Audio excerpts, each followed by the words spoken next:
Como dije más de una vez, considero que si no hacía lo que hice, vos ni nadie se hubiera enterado de todo lo que estaba pasando, lo que incluye mis esfuerzos de 4 años de investigación, que si bien fue ignorado a niveles industriales, no dejó de ser una gotita continua que eventualmente llevó a que al menos se hiciera una denuncia penal sobre este caso, la que existe al día de hoy, aun si la misma está lejos de ser certera por varios motivos, y no solo por quedarse más que corta al solo denunciar 7 millones de pesos, cuando esa cifra puede exceder ampliamente los 100 millones. Aún sin que yo lo supiera, muchas de estas gotitas llegaron a manos de la que en aquel entonces era la diputada Graciela Bianchi, al día de hoy senadora, que en febrero del 2019 llamó a la sesión permanente a la ex ministra María Julia Muñoz y Sergio Mautone, director de Cultura, quien ya había dejado de ser el presidente del CONAEF para aquel entonces, después de no solo la denuncia penal que le hicieron por apropiación ilícita, sino también los informes lapidarios, tanto de un abogado de la propia Dirección Nacional de Cultura, a quien presionaron de mil maneras para que cambiara los resultados de su investigación, cosa que escucharán de su propia boca, sino también el informe de la Contaduría General de la Nación, que confirmó y expandió estos resultados, motivo por el cual todo esto se mantuvo en secreto hasta que eventualmente, casi un año después, salió el informe de la Auditoría Interna de la Nación, donde fueron más al hueso y como yo tuve que ver con esa investigación y ayudé a que se hiciera, al menos en la recta final, tuve los resultados. Apenas salieron y ya no tenía sentido seguir ocultando ni esas auditorías, ni el sumario, ni lo de la Contaduría General de la Nación. Y como no creo que haya mejor forma de desenmascarar a alguien que dando a conocer lo que dijo con sus propias palabras, por acá les voy a dejar dos extractos de ese llamado a la sección permanente que no solo tiene que ver con este tema, sino que van a ver que hablan específicamente de mí. ¿Por qué la señora ministra considera que esos datos son confidenciales? Yo supongo que se refiere, no hay tales datos confidenciales en lo que tiene que ver con estos fondos. No estoy por lo menos entendiendo la pregunta. Y como la señora diputada en algún momento hizo referencia a una situación vinculada a los fondos de incentivo, que aprovecho de decir, no dependen de la Dirección de Cultura, sino que son un fideicomiso, tal vez deba interpretar que se está refiriendo a una solicitud de informe que sí hemos recibido de una persona que ha sido sistemáticamente desestimada por los jurados externos a los proyectos que ha presentado. Esta persona presentó aproximadamente, no quisiera mentir el número, pero digamos más de 100 pedidos de informes basándose en la Ley de Acceso a la Información Pública, razón por la cual se hace una consulta a la unidad, quien es la que recomienda la declaración de confidencialidad para no seguir acudiendo y apelando a una persona que yo creo que debiera ser conocida. Invítenla al Parlamento y podrán sacar ustedes sus conclusiones de su punto de vista y de su visión de la vida y del mundo. Una de las personas que perdió, que dice que no se le ha dado acceso a la información pública, se le contestaron más de 100 veces lo mismo. Por eso se consultó a la unidad de acceso a la información pública, que firmada por el doctor Del Piazzo Hijo, dijo que declaráramos que no había más que contestar y que era confidencial, porque en realidad no podemos usar los dineros públicos en hacer 30 resoluciones por semana para una misma persona. Empecemos por el principio. Dentro de las pruebas que tienen en la descripción de este y todos los videos van a encontrar varias cosas, entre ellas dos declaraciones de confidencialidad que emitió el MEC al respecto de los centavos contables de los fondos de incentivo cultural. La primera, fechada en septiembre del 2017, con firma de la ministra Muñoz, y la segunda, con fecha de noviembre del 2017, ratificando la confidencialidad declarada en septiembre, con la única diferencia que esta, en vez de la firma de la ministra normal, tiene la firma de la ministra interina ya que se ve que María Julia estaba de vacaciones, cosa que se merece por que mantiene tanto, creo que debe cansar un montón. Con lo que, ahora que escucharon lo que ella dijo en el video, díganme, ¿es verdad lo que ella dice o no? ¿Y saben qué es lo que es peor de todo? Que acá mismo se nombra un montón de otros fondos a la cultura, en los que también esta gente estaba involucrado, y se dice que en todos pasa lo mismo, por lo que estos problemas pueden ser mucho más grandes que solamente lo concerniente a los fondos de incentivo cultural. Esta confidencialidad tendría que ser literalmente imposible por varios motivos, entre ellos que la propia ley que lo regula, la 17.930, artículo 249, dice que esto no solo no tendría que ser confidencial, sino que tendría que tener acceso público todo el mundo, pero les voy a ser sincero también. Para el momento que me dieron estas dos declaraciones de confidencialidad, que por lo que acaban de decir estos dos jerarcas supuestamente no existen, yo no sabía de la existencia del artículo 249, más allá de que me parecía descabellado de que dijeran esto, digo, que algo público, algo de dineros públicos fuera confidencial, con lo que hice una queja a GESIC, o la Unidad de Acceso a la Información Pública en Presidencia, o UAIP de acá en adelante, por si no saben qué quiere decir, para que me dieran la información, o para que los presionaran a ellos, a que me dieran esta información que yo entendía que no podía ser secreta, aún sin saber lo del artículo 249. Y después de varias vueltas, entre ellas reuniéndome con 3 de sus abogadas, ellas también llegaron a la misma conclusión que yo, que me tenían que dar estos balances, pero como yo, ellas tampoco sabían de este artículo 249 que los obliga específicamente a dar estos balances, sino que, como ven acá, 2 de los puntos en donde dan su resolución alegan que sí o sí tienen que darme esta información, aun si estos balances tuvieran contenidos de carácter público o privado. De más está decir que no me dieron nada, con lo que vos dirás, ¿por qué? Si hasta la UAIP los estaba exhortando a hacerlo. Los motivos son varios, pero entre ellos está que sabían que si no lo hacían no pasaba nada, como no lo hicieron y no pasó, además de que el hecho de que en ese momento simplemente no los tenían, sino que hasta el día de hoy no los han hecho, o sea, hoy, en octubre del 2020 por lo menos,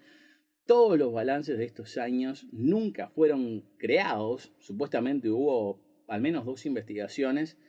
que trataron de llegar a la conclusión de a dónde fue a parar el dinero, pero esa conclusión, para empezar, supuestamente decía la denuncia está mal, porque solo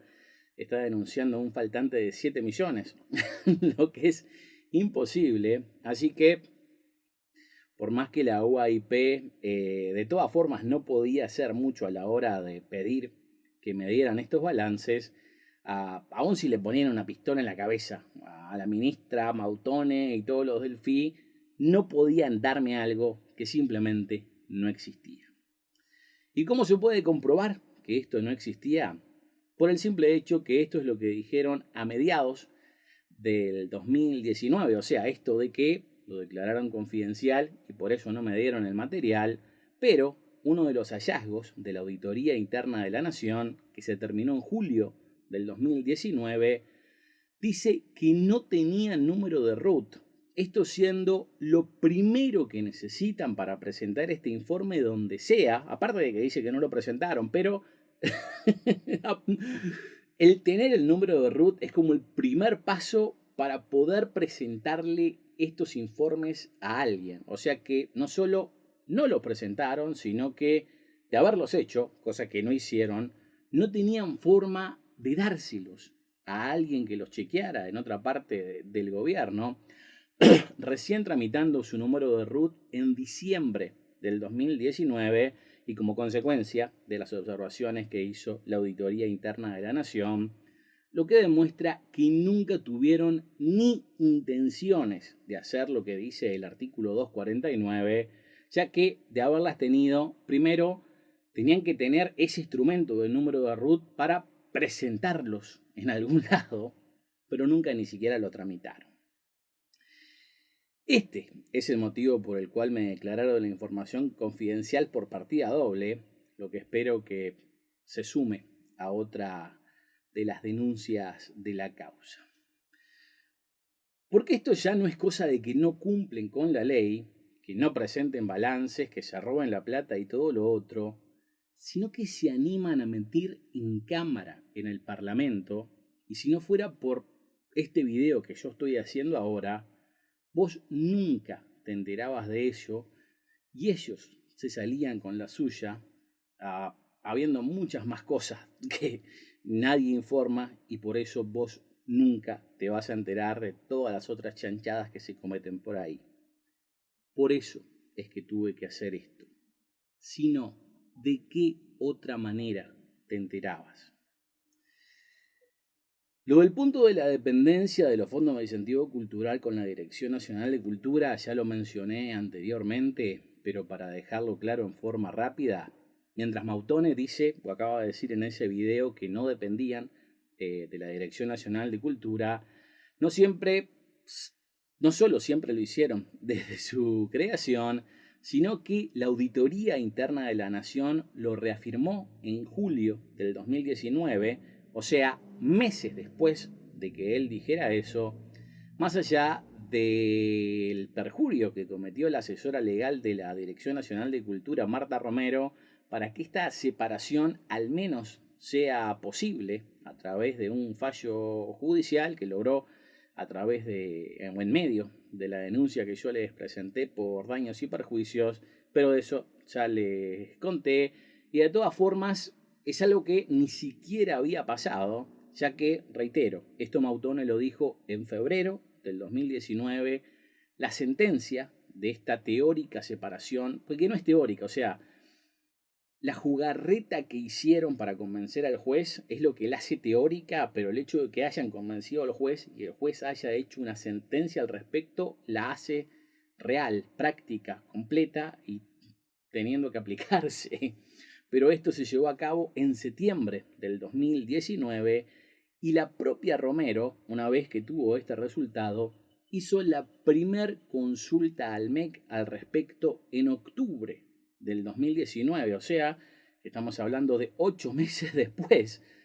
dejando por escrito que a través de esta sentencia se había establecido jurisprudencia al respecto por primera vez,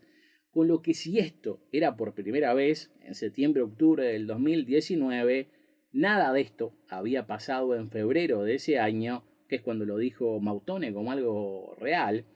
además de todas las otras pruebas que ya presenté al respecto, en donde los fondos de incentivo cultural y el CONAEF siempre dependieron de la Dirección Nacional de Cultura. Como podrán escuchar, también me nombran a mí y a nuestro proyecto de película, y Escuchando de Película, que fue el único proyecto que presentamos dentro de los fondos de incentivo cultural, que dice que fue desestimado en forma sistemática o algo así. En realidad, nada puede estar más lejos de la realidad. Las únicas 2 veces que apliqué para los fondos de incentivo cultural me aprobaron, la primera en el 2012 y la segunda en el 2013. Les recuerdo que para aquel entonces los proyectos duraban 3 años, así que no solo llegó hasta el 2015, sino que en el 2015 no hubo llamado y me lo extendieron un año más en el 2016. No habiendo otras aplicaciones, porque al no haber cerrado mi proyecto, no habérmelo dejado cerrar, al no siquiera ponerse a ver, ya ni siquiera revisar las pruebas para mi última declaración de gastos,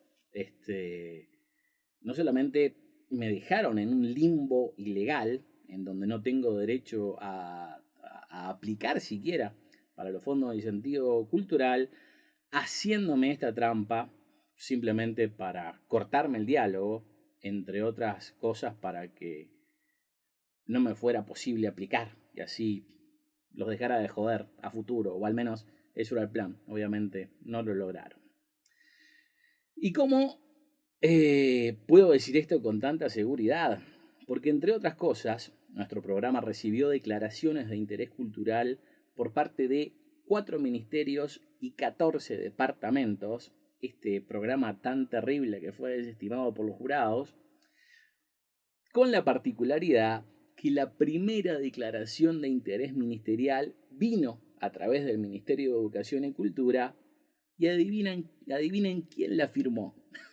El mismísimo Mautone. ¿Creen que estará mintiendo? Como si fuera poco, un tiempo después, la propia Claudia Mera nos hizo una carta de recomendación para el programa, lo cual puede ver aquí, con lo que creo que esto demuestra una vez más que no se le puede creer nada a esta gente.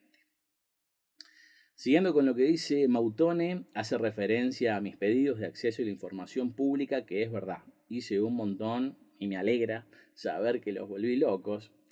A gran parte de la información que tengo la conseguí a través de estos pedidos de acceso a la información pública, ya que me servían de todos lados. Aun cuando me mentían, me servía porque tenía una mentira de ellos en las manos. Pero eventualmente la misma me fue cortada por la UAIP, que decidió declararme que estaba abusando del sistema, cuando era claro que la Dirección Nacional de Cultura no me daba la información que pedía, sino que no me respondía o me daba las cosas en forma parcial o directamente me mentía, como lo pude demostrar más de una vez y lo estoy demostrando ahora mismo. Ya que, por ejemplo, en el caso de los balances anuales, no es que, o sea, tenían que hacerlos por ley,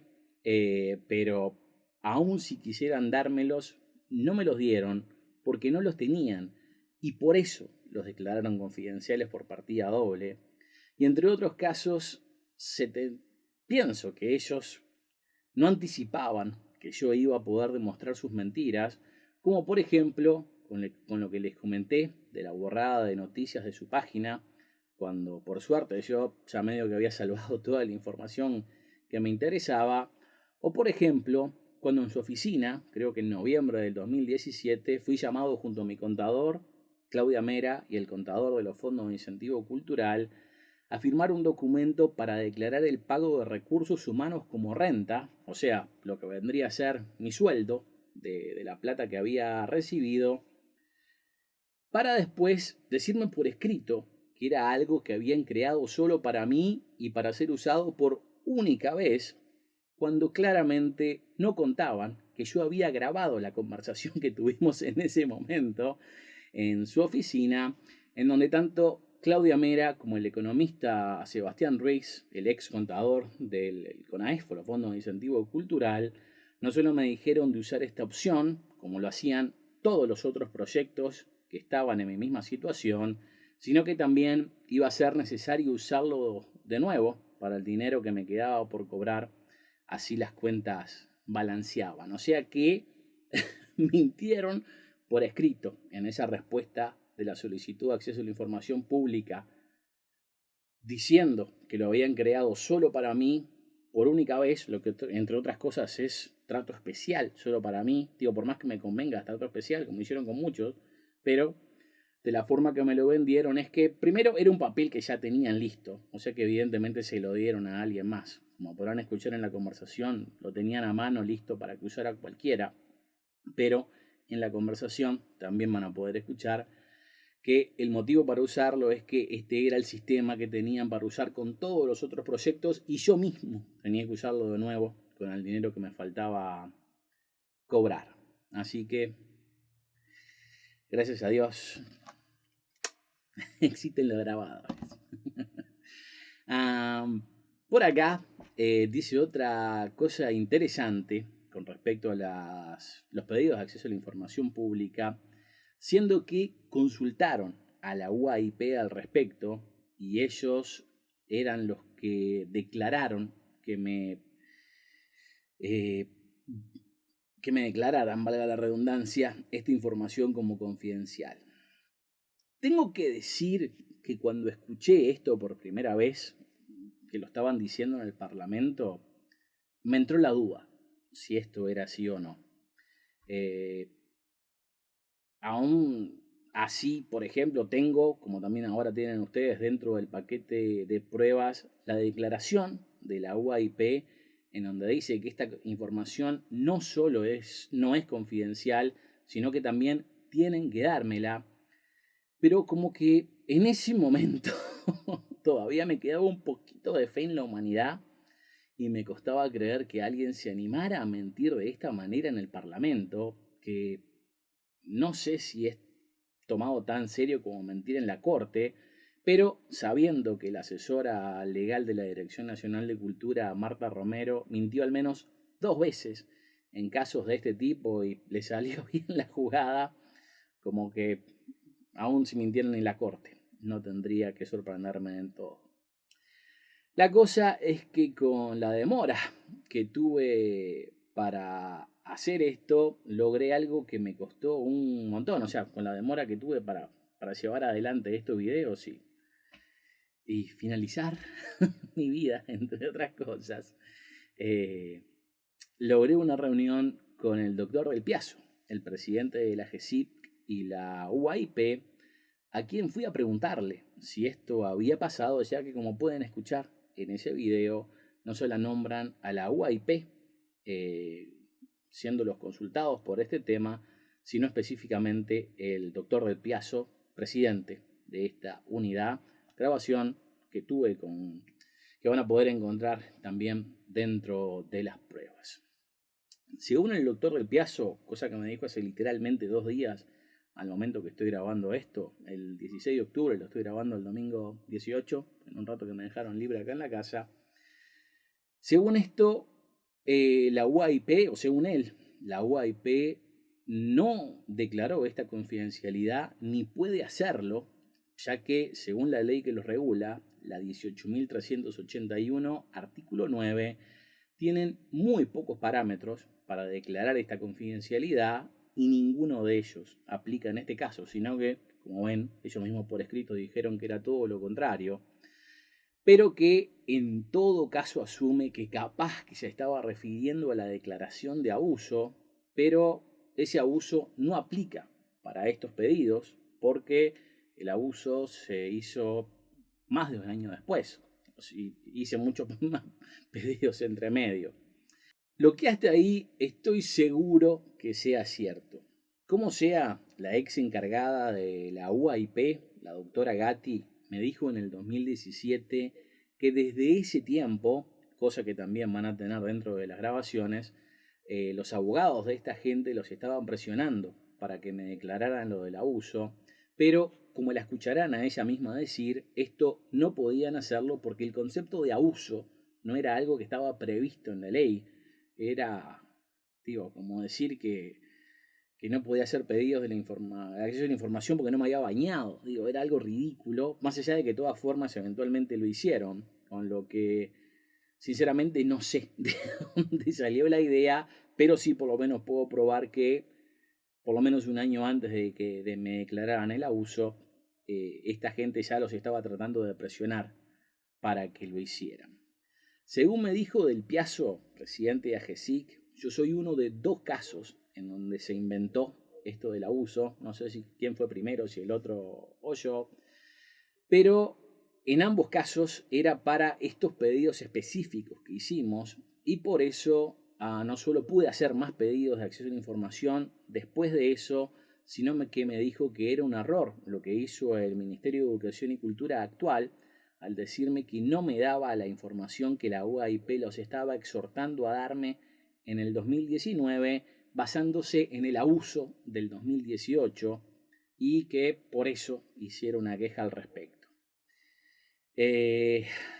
Lamentablemente, sabiendo los tiempos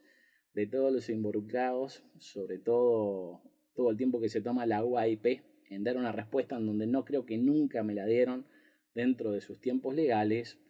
no voy a estar vivo, por más que haga un pedido para este tipo de cosas, para esperar una respuesta, literalmente, pero al menos lo tengo al doctor Del Piazo confirmándome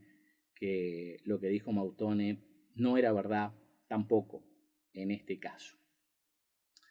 Como mínimo, la única cosa que puede festejar Mautone acá es que se le cumplió el deseo de que me conocieran. No habrá sido con una llamada al Parlamento de por medio, como él dice, pero pasar pasó y ahora le tocará a la justicia actuar al respecto. Lo que espero que haga con todo el peso de la ley, ya que elementos no creo que puedan decir que les hagan falta. Como ven, esto mismo de la consulta a la UAIP y en específico al doctor Del Piazzo se repitió por parte de la ministra, que es lo que realmente me hizo dudar, porque literalmente no podía creer que los dos se hayan animado a tanto, pero es claro que no tienen límite, al menos en este aspecto de mentir de forma descarada en cámara y dentro del Parlamento. Definitivamente ellos me tenían que contestar estos pedidos. Si no lo hicieron es porque simplemente no podían, porque estos balances no existían y por eso se animaban a mentir por escrito o me daban la información en forma parcial en algunos otros pedidos, ya que, digo, por ejemplo, pedí las bases de todos los llamados y los adjuntos específicos para los proyectos audiovisuales que son creados por el ICAO,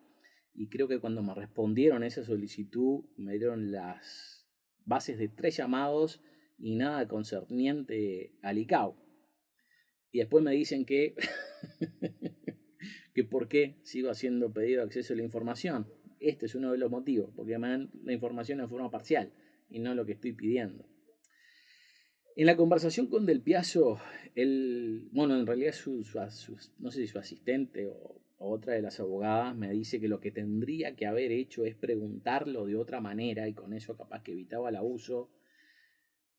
Pero si ven los pedidos, cosa que también estoy sumando a las pruebas, eso es exactamente lo que hice. Decía por qué lo que me daban no era lo que pedía y me ponía súper específico en lo que sí estaba pidiendo, pero el hacer eso fue lo que me llevó a hacer el abuso, aun si esta es la recomendación de lo que tenía que hacer hace 2 días que me dieron para evitar lo del abuso. Esto no puedo demostrarlo, pero creo que acá hubo una combinación de 2 cosas.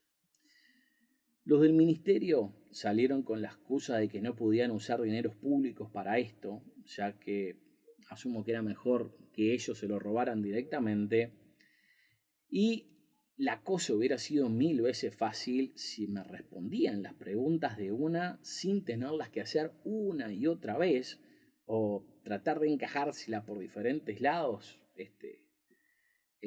para ver si por fin me la respondían, o al revés, si ellos trataban de encajarme estas respuestas erróneas por diferentes lados para ver si yo me dejaba de joder, porque eso pasó en más de una ocasión. Por ejemplo,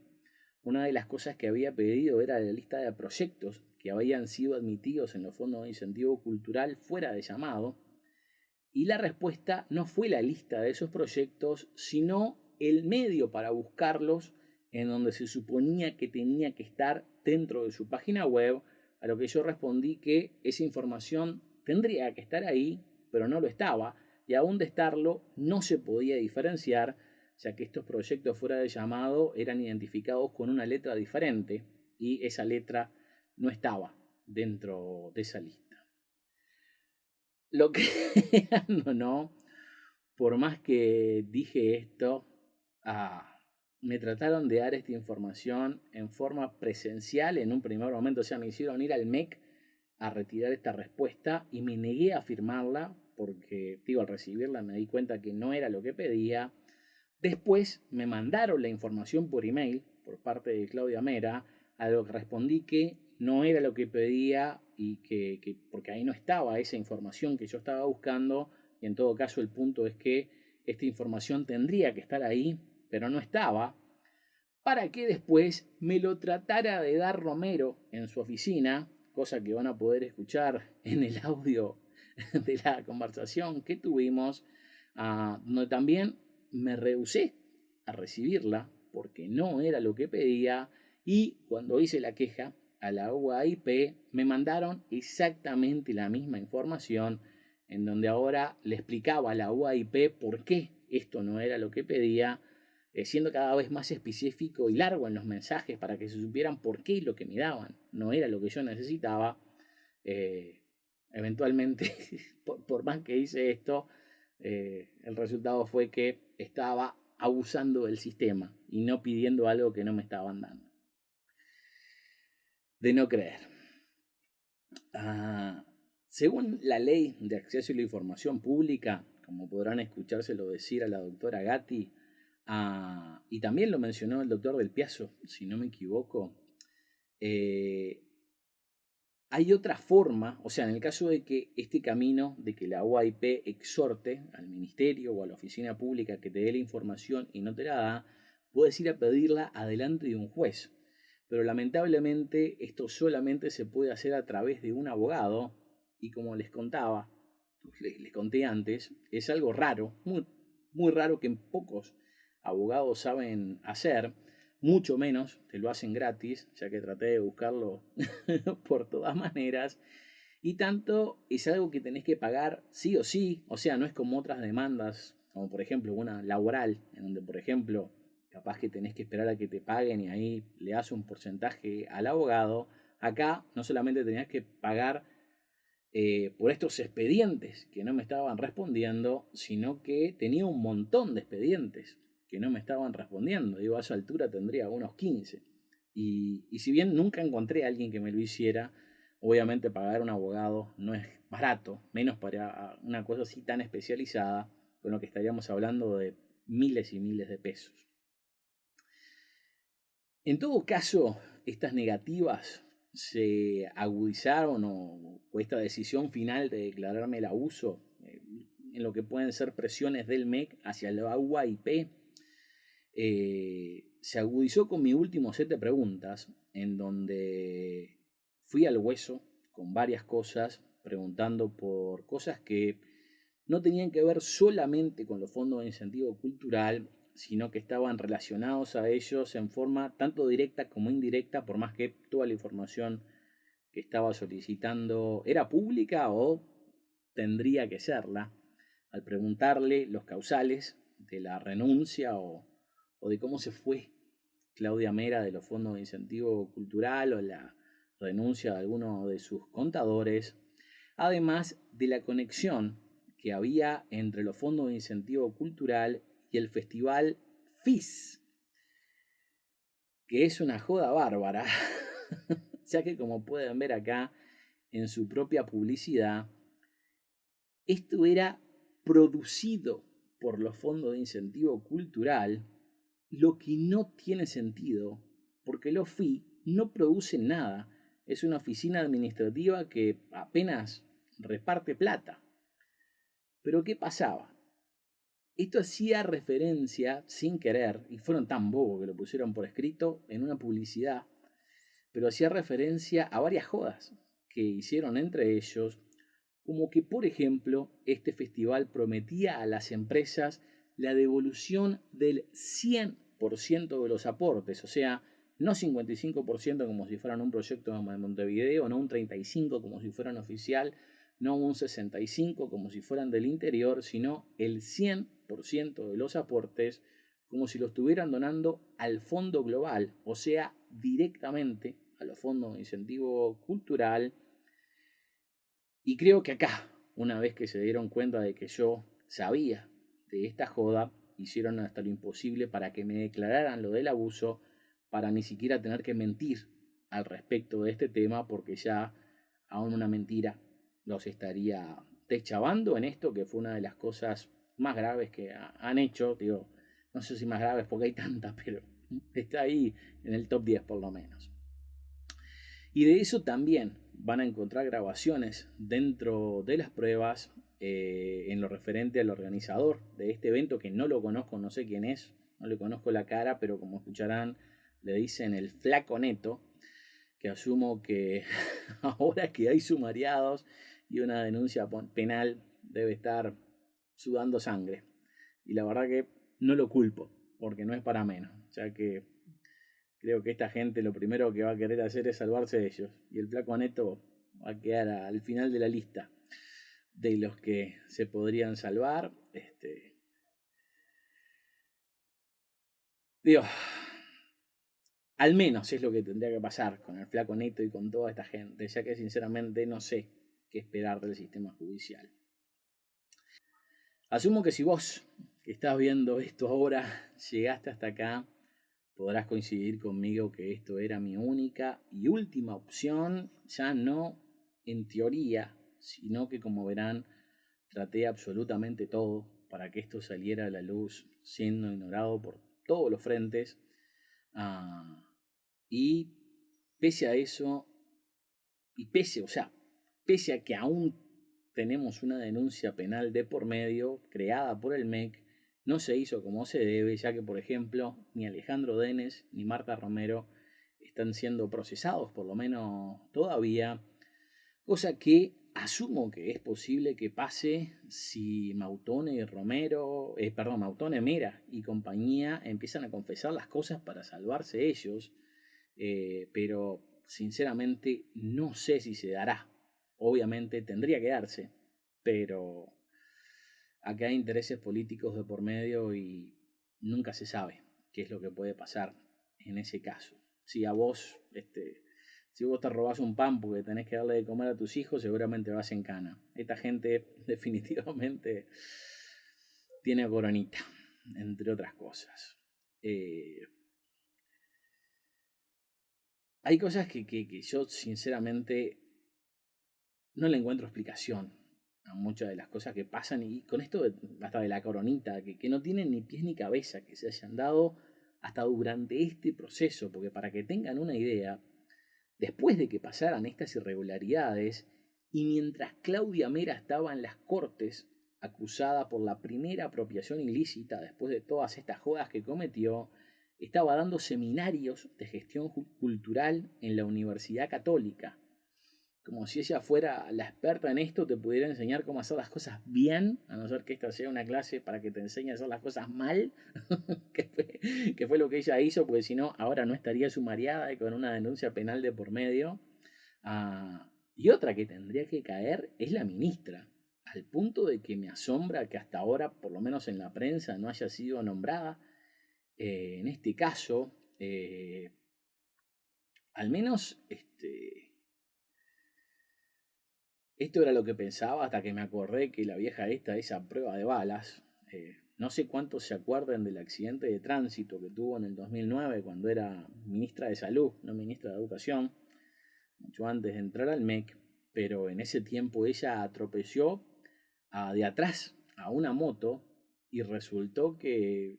casi que inmediatamente la culpa no la tenía ella por atropellar al tipo de atrás, sino que la culpa la tenía el motociclista, tan así que como a las 2 semanas ya archivaron el caso, eximiéndola de toda culpa, y lo peor de todo es que el pobre motociclista quedó vivo, aparte de suficientemente sano como para meterla en problemas, con lo que al ser internado en un hospital público, y reitero, con Muñoz en aquel entonces siendo ministra de Salud, se agarró meningitis adentro de este hospital que ella administraba y a los meses terminó muriendo, por más que ahí le echaron la culpa de enfermedades previas que él ya tenía. Es más, y esto creo que es aún más increíble, pero obviamente se preocuparon de borrar casi todas las noticias en este aspecto de Internet, sobre todo las que tienen que ver con la demanda que después le hizo la familia de este motociclista muerto. Una vez que murió, la familia demandó a la ministra Muñoz, pero esto es prácticamente inexistente en el Internet y los invito a buscar esta información para ver que no la van a encontrar. En el único lugar que la ubiqué es en un diario panameño, que se ve que sus garras no llegaron hasta ahí, en donde van a ver esta noticia relacionada a que la familia quiso demandarla por matarlo a este tipo, Pero acá en Uruguay la borraron de todos lados, incluyendo el diario El Observador, que es el lugar de donde estos panameños citan que sacaron la noticia en forma original. Y si vas al diario El Observador, no solo esa noticia ya no existe, sino que borraron eso y vaya a saber cuántas cosas más. Y si no la borraron, por lo menos la cambiaron para que fuera inencontrable, ya que hasta la noticia de que se había accidentado está puesta con una fecha equivocada, 2 años después. Eh, Seguramente 100% por error. Está en el año equivocado de distraídos, que son estos pobrecitos. Tengo que decir que esto no me sorprende del observador, ya que, como también van a escuchar dentro de las grabaciones, una de las personas que me terminó contactando a mí a través de otra persona por este tema fue Camila Civils, que sinceramente considero que me hizo una jugada espectacular porque me hizo toda la historia para que le contara lo que había pasado en los fondos de incentivo cultural, ya que ella estaba interesada en dar a conocer esto en el diario El Observador, llamándome al diario y haciéndome ahí una entrevista con una colega en la recepción de la radio, cosa que me tendría que haber llamado la atención, porque que te tienen a una recepción y no una oficina para que nadie escuche, ya tendría que ser sospechoso, pero la promesa era que iban a seguir el caso y que, bueno, después de escuchar lo terrible que le había contado que estaba pasando en los fondos de incentivo cultural, le mandaron un mail a su editora para que empezara a dar a conocer esto. Pero, digo, de más está decir, ni Camila Civil se habló de esto, ni la editora nunca, ni me llamó, ni me respondió ni un mail. Y como si fuera poco, unas semanas después, Camila Civil tiene de invitada a Claudia Mera en su programa de radio, en donde la presentó como una gran amiga de una de sus columnistas fijas, y parece que conocía a todas las muchachas de este programa, a donde fue a hablar de su producción Los monólogos de la vagina, o sea, el espectáculo que según la legisladora Bianchi, Mera financió en forma ilegal a través de los fondos de incentivo cultural. Cosa que yo no puedo probar en ese caso, o sea, yo no puedo probar que Mera haya financiado los monólogos de la vagina con plata salida de los fondos de incentivo cultural. Aparentemente Bianchi sí, y por eso lo habrá dicho en el Parlamento. Yo me responsabilizo de que puedo probar que ella produjo otra obra teatral de forma ilegal de esta manera, pero no eran los monólogos de la vagina. Cosa que será parte del segundo paquete de pruebas, del que les voy a hablar más adelante. Y sinceramente no me quedan muchas dudas que la tierna de Camila me hizo largarle toda la información para dársela a Mera, porque justo en ese momento era donde la estaban echando de los fondos de incentivo cultural para llevarla a un museo que también depende de la Dirección Nacional de Cultura, y yo caí como un angelito. Y de ser así, la tengo que felicitar porque me la hizo súper bien. Lo que al menos explica por qué ella nunca ni se acercó a este tema, lo que al menos esta jugarreta que me hizo lo haría calificar como un buen motivo para no haberle dado pelota a algo tan importante, porque yo todavía estoy esperando escucharla hablar de esto. Digo, a esta columnista cultural que no habla del problema de los fondos de incentivo cultural, cosa que se extiende hasta el diario Observador en su conjunto, porque los invito a poner en el buscador del diario del Observador fondos de incentivo cultural y verán que la única noticia que tiene algo negativo al respecto es una noticia que es solamente para miembros, habla en forma completamente lateral de los fondos de incentivo cultural como parte del paquete de todas estas auditorías y encima es algo que no se puede leer a no ser por los miembros del diario. Después todo el resto son buenas noticias al respecto de los fondos de incentivo cultural, lo que como mínimo se me hace curioso, por llamarlo de alguna manera. En todo caso, creo que esto prueba que este caso puede llegar a morir en algún momento, se puede llegar a dejar de hablar de él, entre otras cosas porque creo que es claro que lo van a tratar de matar,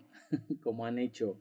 en otras ocasiones, y va a depender de ustedes que siga vivo, de que llegue a la justicia y que se haga justicia en vez de simplemente archivarlo o no investigarlo una vez más. Yo a través de esto considero que hice mi parte y no solo a través de esto, sino también dando mi vida por esto que sinceramente considero una causa, porque es algo en lo que creo de forma ferviente y creo que amerita que se haga esto.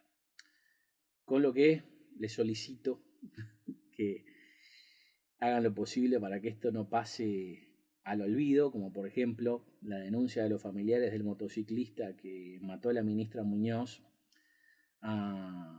fuera por el accidente que tuvo por la meningitis que se agarró en el hospital de la ministra Muñoz, ni todas las otras cosas que pasaron, en este caso de los fondos de incentivo cultural,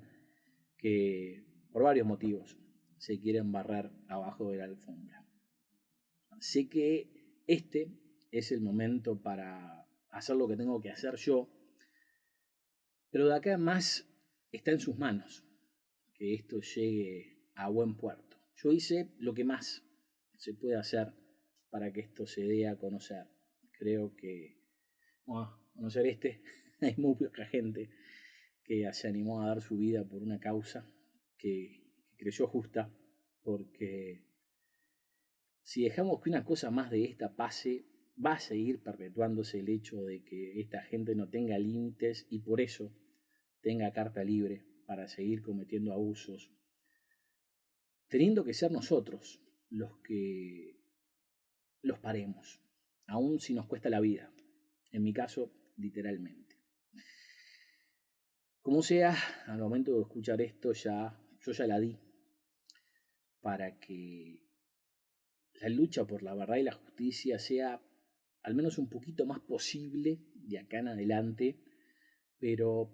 solamente vos tenés el poder de marcar una línea en la arena y decir, hasta acá, de acá esta gente no pasa con sus abusos. Yo considero que cumplí con mi parte. Si querés que este tipo de cosas no sigan pasando, convirtamos esto en un ejemplo,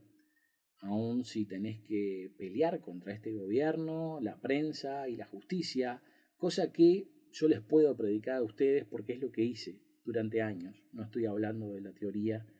y si bien sé que cuesta, y a mí me costó la vida, creo que es una causa justa y es por el bien de todos. No por un interés personal, porque ni vivo estoy para poder disfrutar cualquier cosa que salga a mi favor de esto. Con lo que ahora empieza tu parte, que es la más importante. Entre otras cosas, para que vos te conviertas en la solución, o al menos parte de la solución, y no nuevamente simplemente una víctima.